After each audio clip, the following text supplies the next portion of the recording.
Hello बच्चों, let's see this question. Which one of the following substances has the highest proton affinity? Options are NH3, PH3, H2O and H2S. चलिए इस question को solve करते हैं बच्चों. और सबसे पहले तो ये देखते हैं कि इस क्वेश्चन को सॉल्व करने के लिए हमें कौन से की कॉन्सेप्ट का की कॉन्सेप्ट की जानकारी होनी चाहिए बेसिकली. तो ये देखिए, ये बेसिक स्ट्रेंथ की बात कर सकते हैं या फिर प्रोटोन एफिनिटी की बात कर सकते हैं या फिर प्रोटोनेशन, ईज ऑफ प्रोटोनेशन पे भी हम बात कर सकते हैं. ईज ऑफ प्रोटोनेशन और प्रोटोन एफिनिटी.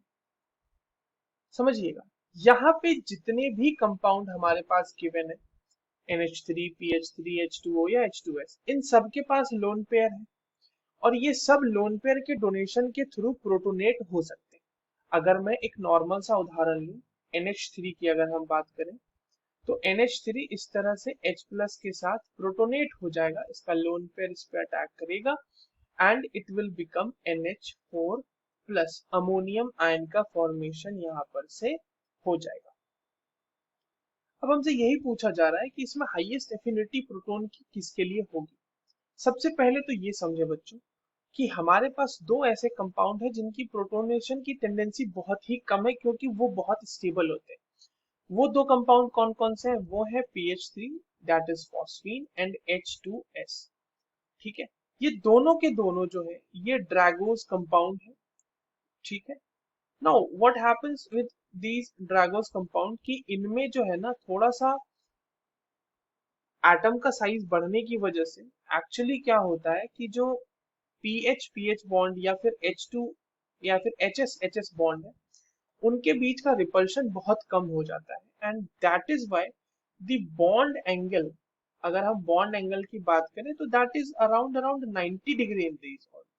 तो ये जो कंपाउंड है ये स्टेबल होते हैं, स्टेबल कंपाउंड होते हैं. So does not protonate easily, does not protonate easily या फिर रेडिली लिख लीजिए, ज्यादा बेहतर होगा. रेडिली. ठीक है, ड्रैगोस कंपाउंड है. और एक बात क्या है कि इनके पास जो लोन पेयर है, जैसे PH3 के पास है या फिर सल्फर के पास दो है, इनके जो लोन पेयर है वो प्योर पी ऑर्बिटल में रहते हैं, जिसकी वजह से उनका donation, that is why they are very stable, that is why they are not very much donated. Okay, तो ये दोनों तो हो गए खत्म, PH3 और H2S. रहे हमारे कौन कौन से? NH3 और H2O.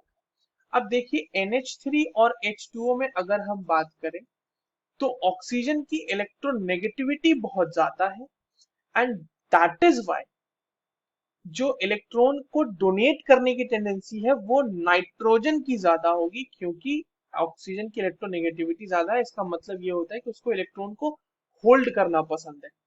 तो क्योंकि ऑक्सीजन की इलेक्ट्रोनेगेटिविटी ज्यादा है, इसीलिए जो प्रोटोन एफिनिटी की अगर हम बात करें तो NH3 की ज्यादा होगी. और ये क्यों आया बच्चों? Since oxygen atom is more electronegative. अब एक कंफ्यूजन ये भी हो सकता है कि सर इलेक्ट्रोनेगेटिविटी तो पीएच और H2S के केस में भी लगा सकते थे, PH3 के केस में. बट देखिए बच्चों, दिक्कत क्या है वहां पे. बेसिकली जब हम नाइट्रोजन से फास्फोरस की तरफ जाते हैं या ऑक्सीजन से सल्फर की तरफ जाते हैं तो एक बहुत ही बड़ा चेंज होता है इन एटम्स में, वो है डी ऑर्बिटल का इंसर्शन. डी ऑर्बिटल के इंसर्शन की वजह से जो आपका कंपाउंड है वो अपने लोन पेयर्स को ज्यादा अच्छे से एडजस्ट कर पाता है. पहली बात. दूसरी चीज ये कि उसकी वजह से जो साइज बड़ा हुआ है उसकी वजह से जो हाइड्रोजन वाले बॉन्ड है, जैसे PH बॉन्ड है या फिर HS बॉन्ड है, उनके बीच का जो रिपल्शन है वो मिनिमाइज हो जाता है and that is why they tend to become very stable compounds.